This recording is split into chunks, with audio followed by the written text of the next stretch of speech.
Sunday వచ్చిందంటే భయం start అవుతుంది. ఎందుకో తెలుసా మీకు? ఎందుకంటే చికెన్ అంటారు కాబట్టి. నేను లేకుండా అసలు ఏమి జరగదు. మీకు తెలుసా? చెప్పాలనా మీకు? ఫంక్షన్ జరగదు, బర్త్డే పార్టీ జరగదు, పండగలు జరగవు, ఇంకేం జరుగుతాయి? అందరికీ నేనే గుర్తొస్తాయి ఎప్పుడు. అయ్యో చికెన్ విన్నా సరే, మాకు ఫస్ట్ గుర్తొచ్చేది నువ్వే. ఏ ఫంక్షన్కైనా నువ్వే గుర్తొస్తావు. సరేలే, ఇంకా ఎందుకులే మనం మాట్లాడుకున్నాం. ఇప్పుడైతే చికెన్ కర్రీ గురించి మాట్లాడుకుందాం. అయితే ఫ్రెష్గా చికెన్ని తెచ్చుకొని కడుక్కోండి. తర్వాత ప్యాన్లో ఆయిల్ వేసి, జీలకర్ర ఆవాలు వేసి, మనం సన్నగా తరుముకున్న ఉల్లిగడ్డలు వేయండి. ఉల్లిగడ్డ పచ్చివాసన వెళ్ళాక అల్లం ఎల్లిగడ్డ పేస్ట్ వేసి, అది పచ్చివాసన వెళ్ళేంత వరకు వెయిట్ చేయండి. తర్వాత దాంట్లోకి మనం ఫ్రెష్గా కడుక్కున్న చికెన్ వేసేసి ఒక 2 minutes క్లోజ్ చేసి పెట్టండి.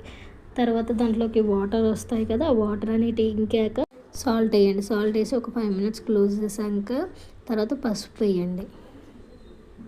పసుపు వేసి మంచిగా కలుపుకోండి. కలుపుకున్న తర్వాత ఒక 2 minutes ఉంచి దాని తర్వాత కారం వేయండి. కారం వేసుకొని మంచిగా మొత్తం అంతా మిక్స్ అయ్యేంత వరకు కలుపుకోండి. తర్వాత దీంట్లోకి చికెన్ మసాలా వేసుకోండి. దాన్ని మొత్తం కలిసేటట్టు బాగా కలుపుకోండి.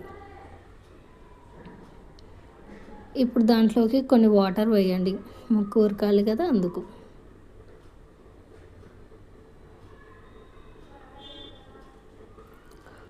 మూత పెట్టి 5 to 10 minutes ఉంచండి. తర్వాత చూడండి, కర్రీ అనేది మొత్తం జ్యూసీగా అయ్యింది, మంచిగా అయ్యింది.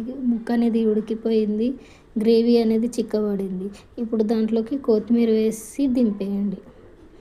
ఇప్పుడు మీరు వేడి అన్నంలోనైనా చపాతీలోనైనా ఈ కర్రీ తింటే చాలా టేస్టీగా ఉంటుంది.